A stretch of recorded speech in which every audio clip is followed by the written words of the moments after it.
Hello, and welcome to this Advocate Chat brought to you by the Alamo Breast Cancer Foundation. My name is Diana Chingos. I do my work as a breast cancer advocate in Los Angeles. I'm a long-term survivor of early onset breast cancer with 3 diagnoses while in my 30s, which brought me to this work. I have the honor today of welcoming Dr. Peter Kuhn. Dr. Kuhn is a physicist, a biomedical engineer, and an entrepreneur who is director of the Michelson Convergent Science Institute in Cancer at the University of Southern California. So I'm delighted to be here with Dr. Kuhn, and I look forward to hearing about your work. So Dr. Kuhn, could you tell me the difference between a prognostic and a predictive biomarker assay? Yeah, absolutely. Thank you, Diana, for the very kind introduction. It's actually a good place to start off this conversation to really clarify what different tests are actually meant to tell the patient and how different tests are meant to inform the clinical decision making. So if we actually think of the full spectrum at a predictive assay is an assay that tells us whether or not or how likely we are to respond to a particular type of treatment. So in breast cancer, for example, we have the question around HER2. If HER2 expression exists on the cancer cells, and we can measure that expression, that means we have a predictive test to the response of anti-HER2 therapy. And as we know, this has been important for a very long time, ever since the first antibodies were developed targeting HER2. But in particular, over the past 2 years now, this has come to the forefront with the newer HER2 targeting therapies that work in the very low expression of HER2, which adds particular challenges, and we can talk about that for a little bit as well. We then, of course, have, in addition to the predictive tests, we have diagnostic tests. So that tell us whether or not we have breast cancer, for example. Okay. That is a different framework. We also then have prognostic tests that tell us about the severity of the disease. And then we also have as sort of like that last component to that repertoire of tests, we have screening tests. So a screening test tells us whether we are likely to have breast cancer, but the consequence of a screening test is then a diagnostic workup, meaning a diagnostic test that then has as a consequence an actual treatment intervention. So oftentimes we can think of these tests, these different names for the tests, as having different consequences on their outcome. Okay, and how do you see your circulating tumor cell assay according to these definitions? Yeah, so again, we have approached the this construct of characterizing the disease in each individual patient by thinking our way through from an early breast cancer all the way through the late stage disease. And while we know how to treat an early stage breast cancer, the fear for every individual patient is, of course, always the recurrence, meaning the late stage of the disease itself. What's missing in between there is really that transition time, or maybe the transmission itself.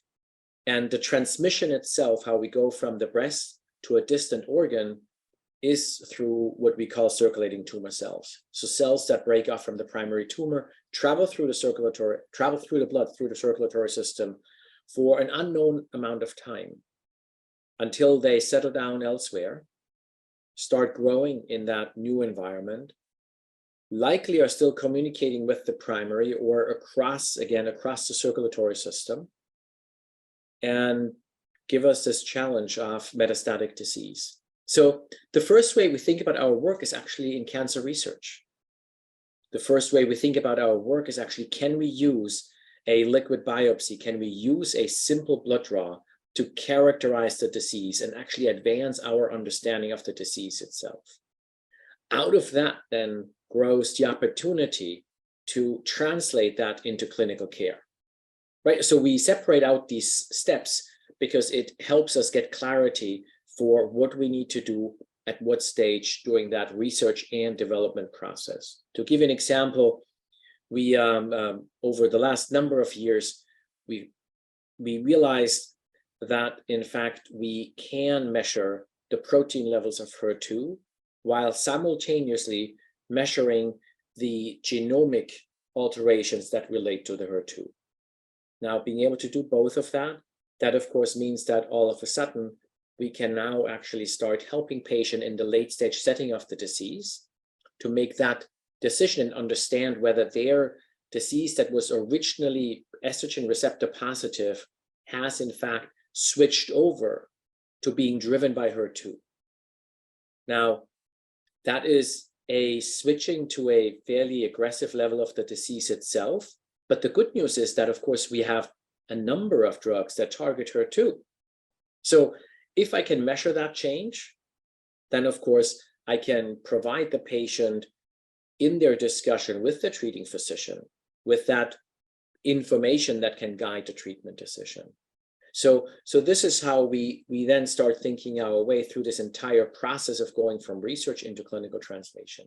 Similarly, of course, we have then later, which is now really recent over the last 18 to 24 months, we have established how, in fact, we can identify or separate out women at the earliest stages of breast cancer from those who do not have breast cancer.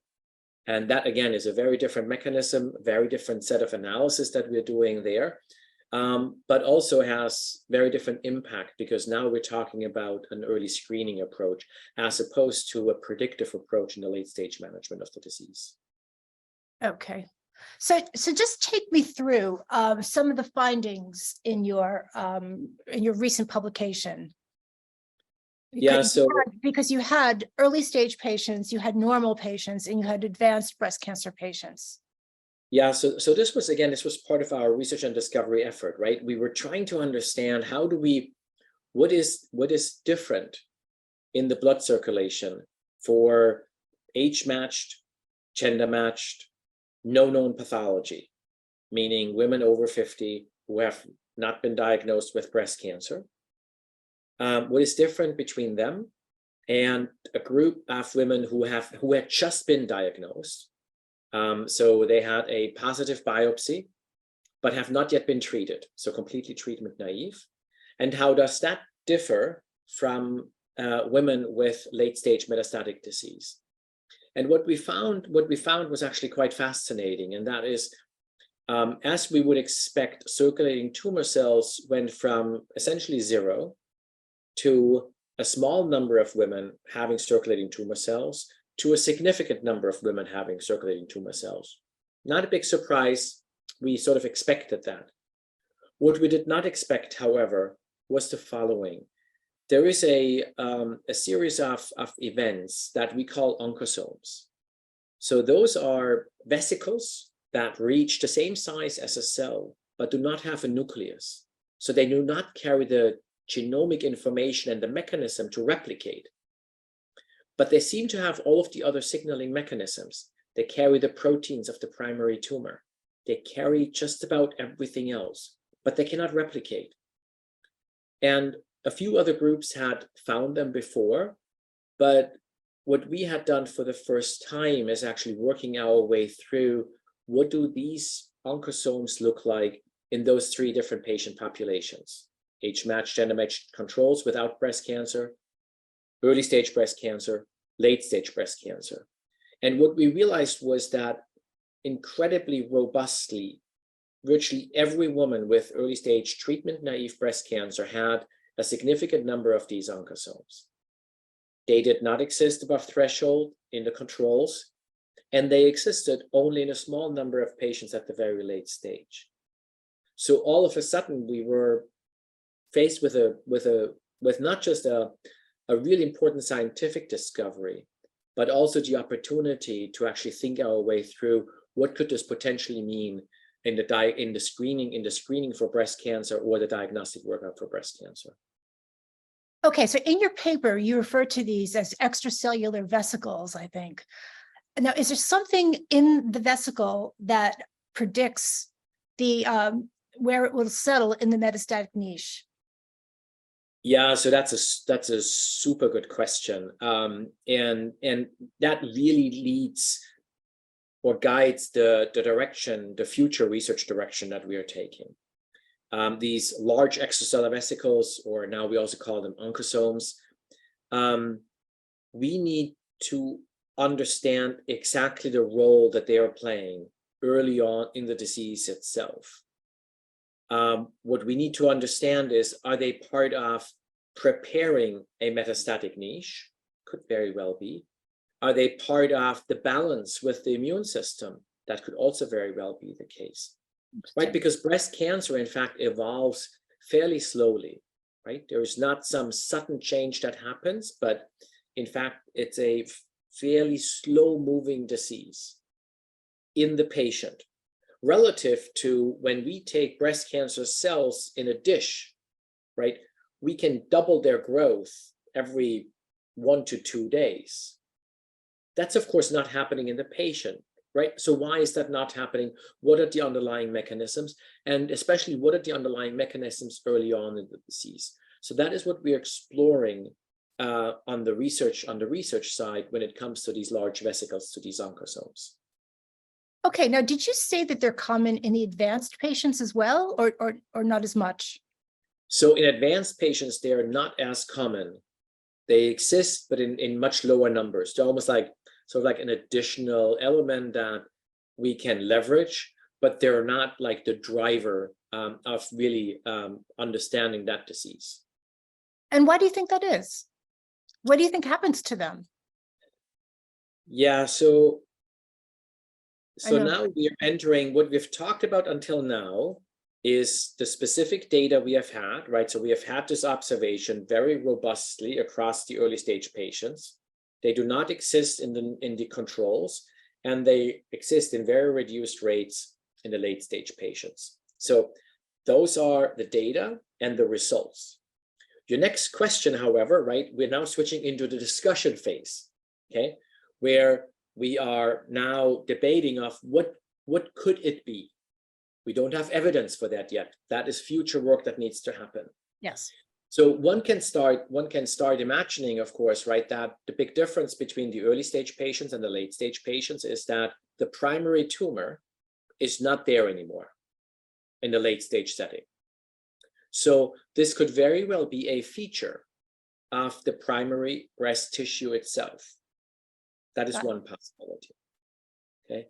An alternative possibility is, of course, that the metastatic sites, once they're established, they act as sponges, right? So anything that circulates gets essentially sucked into these metastatic sites, just like in a magnet. And they use it for their growth, right? So that's the other alternative hypothesis. And they could both play themselves out. And again, that speaks again to the critical importance of doing this research in the setting of the patients themselves, because there's no model system of that, right? So we need to explore all of this in clinical trials where we go alongside a patient's journey and keep characterizing the disease as it evolves and changes. So, Dr. Kuhn, do you need to validate this study? So, yes, of course we do. It's an incredibly good question. It's very, very important because, again, that last question was really about the future of the research. Yes. And that research is going to be very important because, again, it guides our intellectual construct of how does breast cancer evolve and how does it develop over time. And even that needs to be validated and verified, repeated, make sure that it's actually a robust observation. But there's another reason of why we need to verify and validate. And that is because we need to very carefully think about how powerful this approach could be as an actual screening test for early breast cancer. Currently, women only have limited options. It basically is either screening mammography or self-exam. And again, that does not work for everybody. So the question that we now have to ask ourselves is this data so strong and so powerful that in fact, this could open up the door as an additional choice And for that purpose, of course, we need to do a substantial number of additional studies to verify and validate. Okay, I see. So you're saying a validation in a screening cohort and a validation in an early breast cancer cohort. Likewise, yeah. Okay, got it. So for example, there is a number of women that we're most concerned about, right? So the U.S. Preventative Task Force has just put out the recommendations of screening under the age of 50, between 40 and 50. However, the majority they recently made a correction, I think. Yeah. Yeah, exactly, right. But the challenge is, of course, that the majority of women in that age group have dense breasts. It's a feature of that age group, and in dense breast tissue, it is challenging to have screening mammography perform at the level it needs to perform, finding, so not overlooking breast cancer, and at the same time not calling too many false positives, because right now the number of false positives, of course, is a huge problem, because every time a woman gets this letter in the mail that says you have to come back for an additional workup, it causes all kinds of problems. So the question that we now have to ask ourselves is, like, what is the clinical trial that we need to run in that age group in particular? Similarly, we know that women of African American background are at elevated risk for breast cancer. And so again, we need to specifically study those populations and really understand why that is, and whether a blood-based approach is a better option to really support that population. And again, this is sort of where we're going through this entire process of designing clinical trials for these very specific questions to, in the future, give women choices. I mean, there's the obvious statement around, a liquid biopsy, a blood test is, of course, much easier than a mammogram. Oh, so definitely. That plays into this conversation as well. But most importantly, it really is, can we give women an additional choice when it comes to screening for breast cancer? Now, you have remarked in the paper, I think, that they can be rare, that in large numbers of women, you will not find anything. Well, I'm also assuming that large numbers of women don't have breast cancer.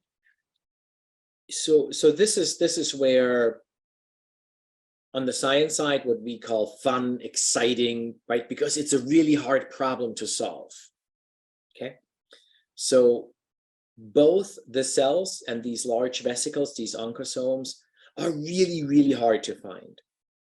Oftentimes we talk about needle in a haystack problems, right? So it really is this 1 in a million type of event.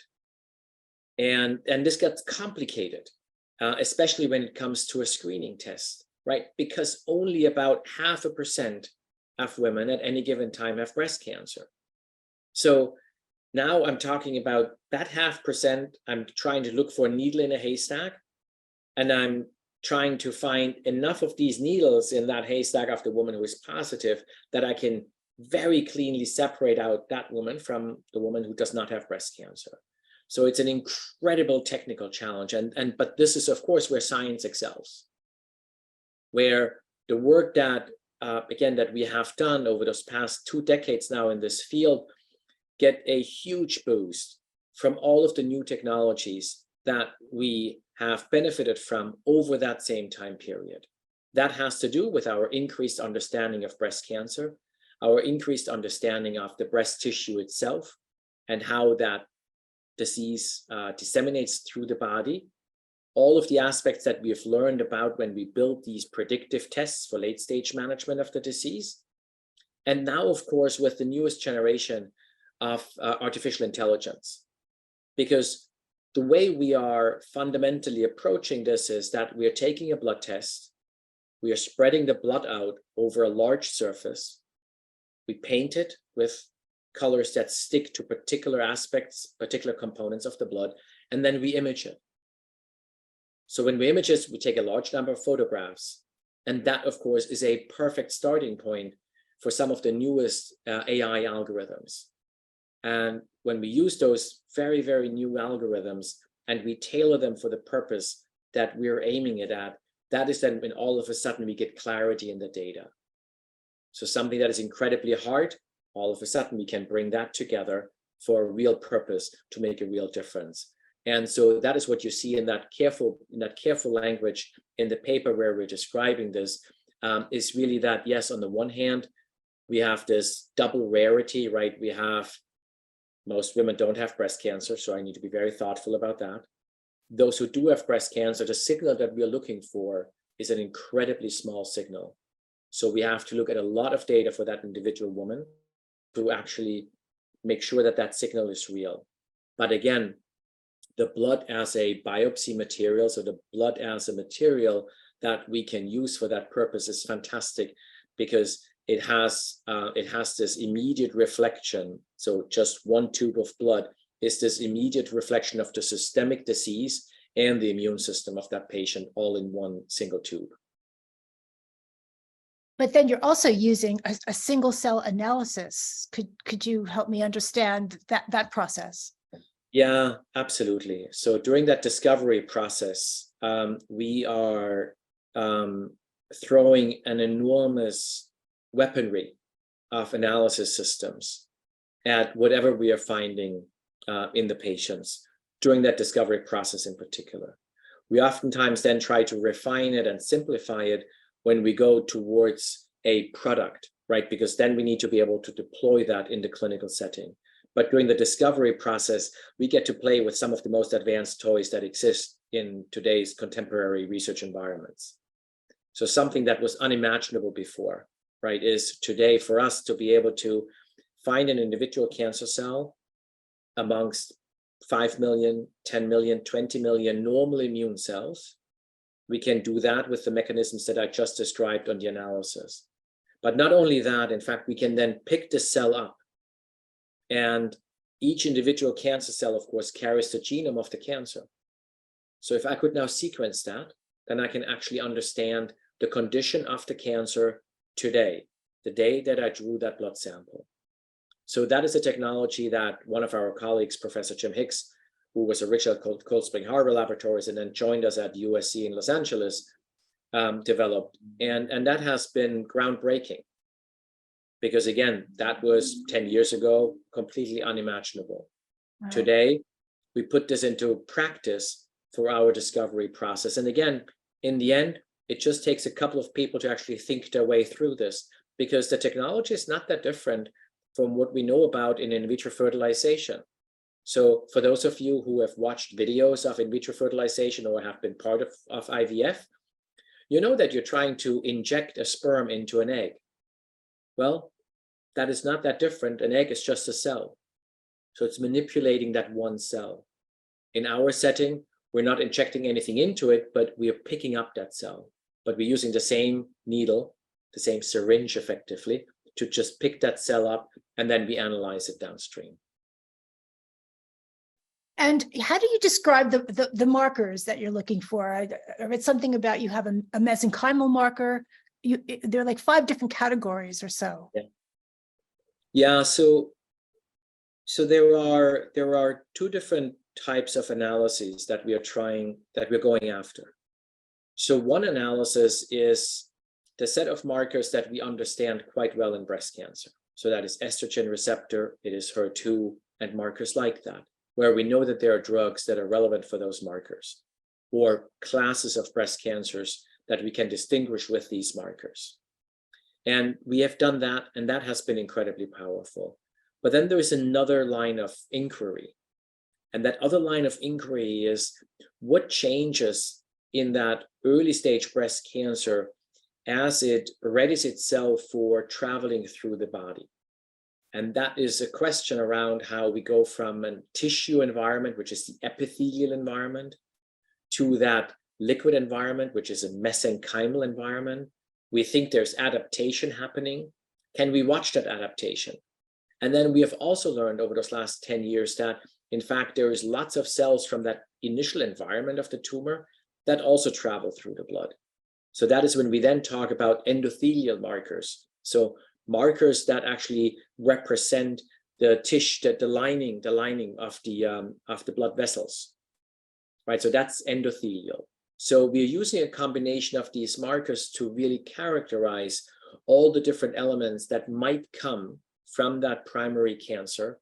And as that primary cancer sort of leaks into the circulatory system, can we find those markers again? Sometimes they're directly the cancer itself. Sometimes they're surrogates of the cancer. Together, we can then start building a picture of what that cancer looks like in that individual patient. Hey, so how far away do you think you are having a test available for screening for young women or women of any age with dense breasts? So I want to be thoughtful with this question because it's unbelievably important. We are incredibly excited with just how powerful the initial data is that we now have, and that data is published. It is fully transparent, and we're going to continue doing that. There's a series of additional papers that are currently in process, and it all builds on each other. So we are at this point absolutely committed to do all of the work that is ahead of us to carry this all the way through to giving women that additional choice. The timeline is always complicated.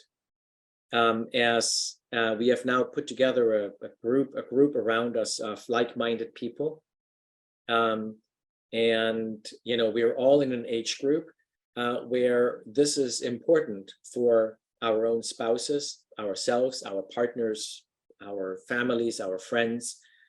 So we have no time, we have no patience. So we are pushing this as aggressively as we possibly can. We are working together with partners outside of USC. We are building the clinical partnerships that are required, the technology partnerships that are required.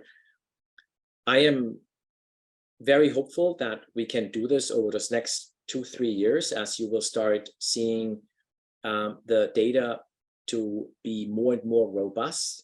But at the same time, we cannot afford any shortcuts, because we need to make sure that we have the regulatory, that we have the quality that is required to do this. We have the reproducibility that's required to do this. So we will work with our colleagues over on the regulatory side to make sure that the trials are really designed in such a way that they prove out that this truly can be that additional choice, in particular for younger women. I happen to see that your technology was tested in a SWOG clinical trial, but that clinical trial, or that particular one, was canceled because the drug was no longer being used.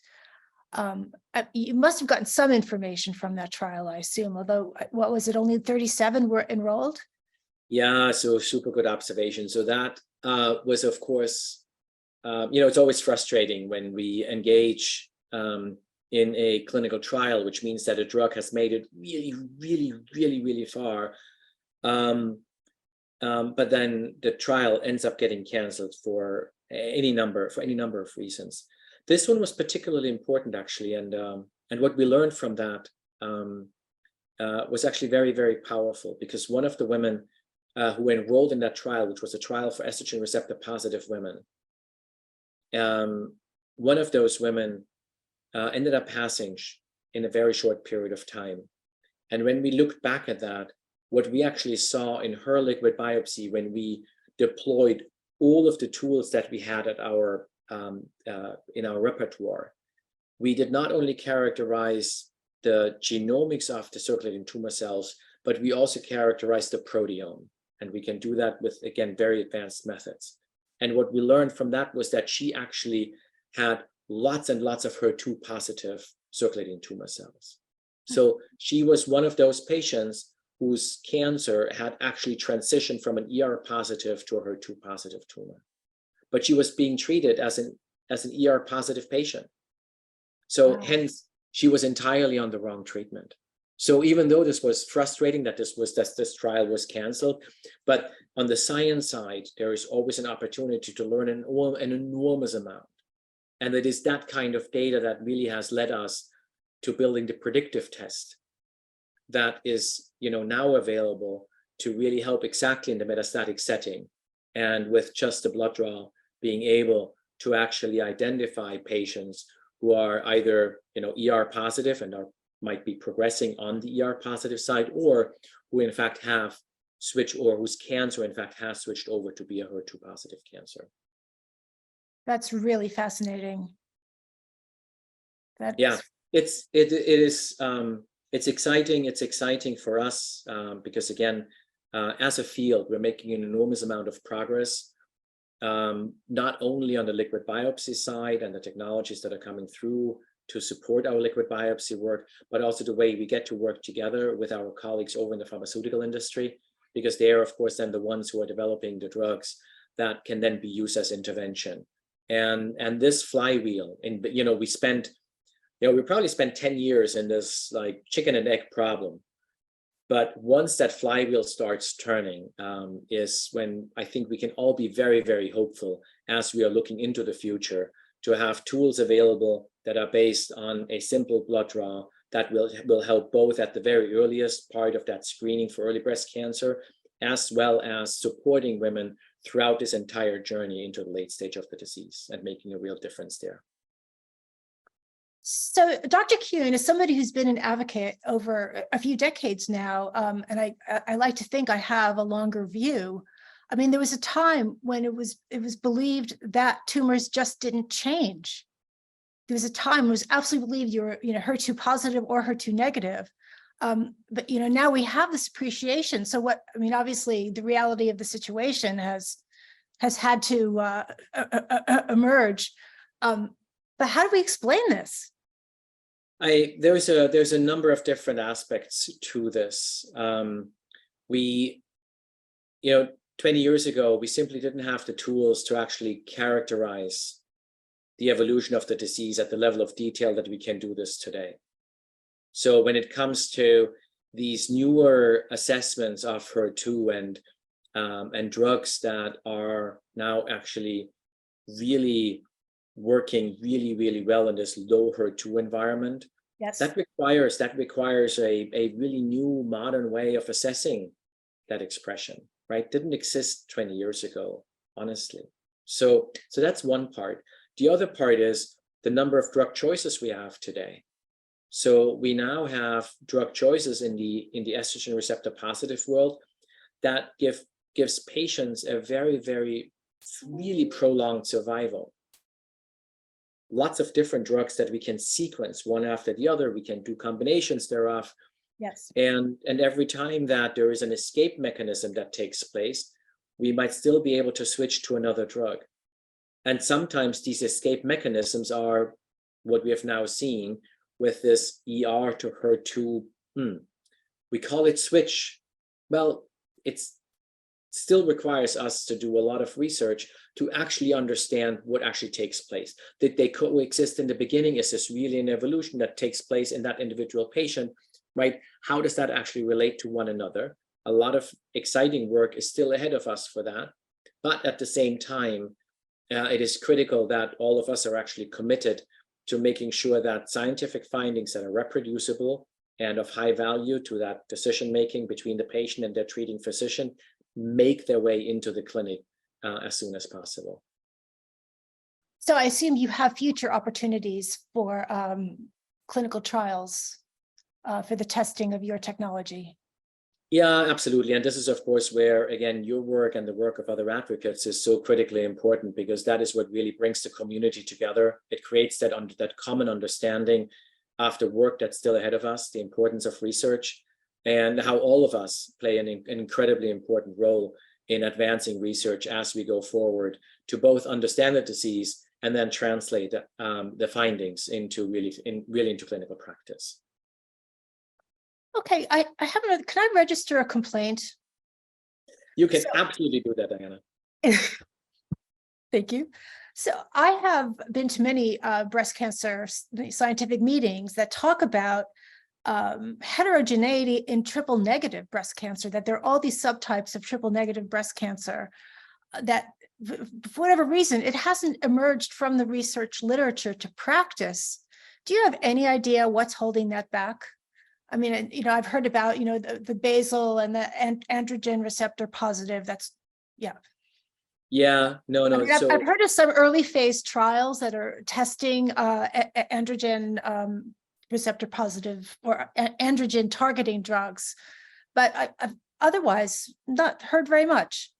Yeah, so there is actually a new target that has emerged that is called TROP2 now, and TROP2 is becoming this important target of the future, with the first drug being now on the market. The PARP inhibitors started to really be impactful a couple of years ago in triple negative breast cancers, but there is also the realization that what we call triple negative breast cancer, actually the name itself is actually, it's quite a good name, because we're not really saying what it is, we're just saying what it's not, right? It's not one of the known three markers: progesterone receptor, estrogen receptor, and HER2.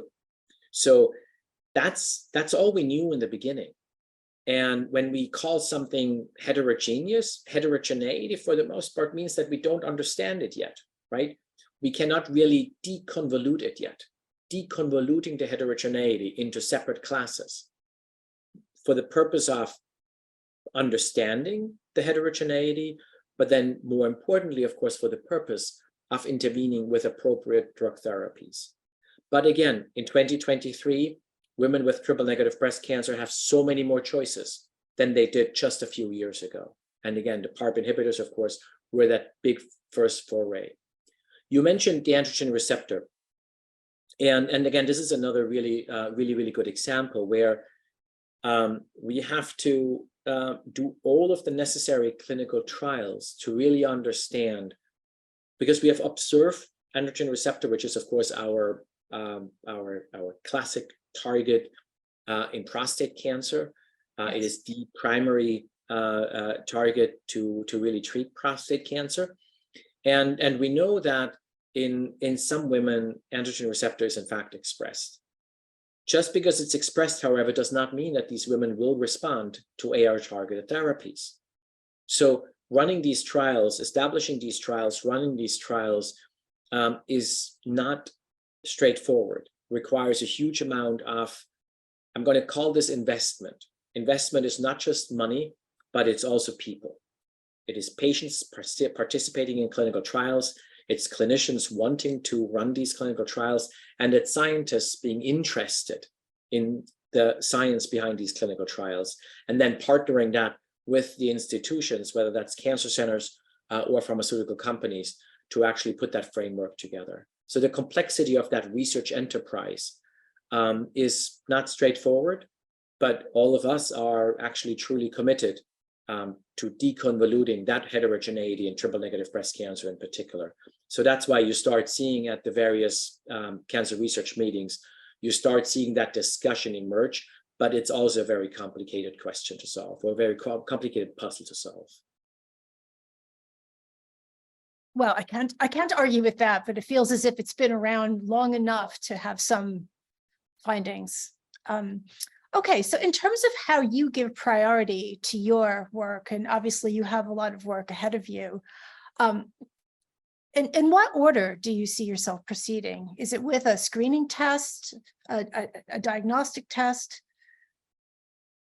So I'm at USC in Los Angeles, as you know, and I have learned over the years that my biggest priority is actually training the next generation, because there's too much work to do for just one person. And we have learned that the talent, the engagement of the students, the talent that emerges from these students is just absolutely fantastic. So I would actually say that is sort of the priority. The second priority is very carefully listening to patients and understanding from the patients of what it is that is actually on their mind, because that is a voice that is incredibly powerful to, in science, it's very, and not just in science, in life, right? There's always that butterfly moment, right? But not getting distracted, but keeping your focus, your eye on the prize, and that is really improving outcomes for patients. And that again simplifies how we prioritize our own work.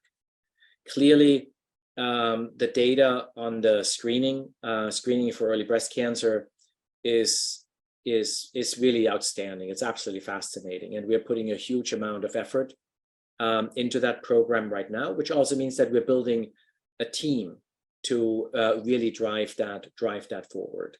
And you know what, the characterization, the predictive test for late stage metastatic disease, that is now available. So there's a lot less effort required at our end to keep pushing that forward. Oh, are you talking about other tests that are currently available on the market? Yeah, so there's other tests that are currently available, those that we know that are becoming available, and how we're making progress as a field, right? So, and that is also where we are participating in that much larger conversation across that patient journey. Okay, thanks. And then I was going to ask, you know, as director of a convergent science institute, could you talk about all of the disciplines of science that you bring together?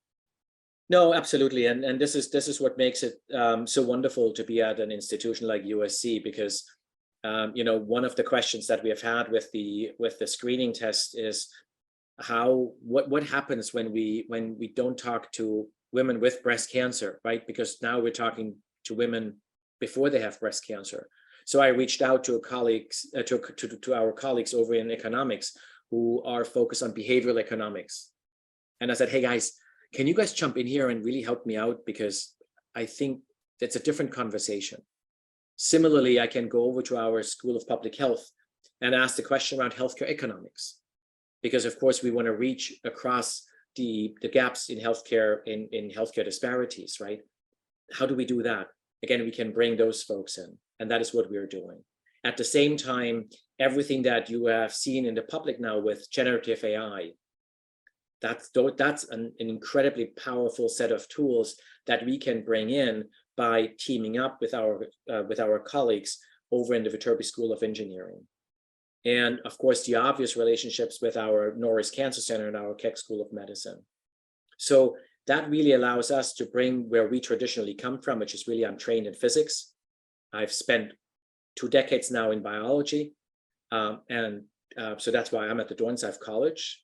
But really, we are bridging across the entire university to bring ideas together, all focused on that very, very straightforward point of convergence, and that's really the patient.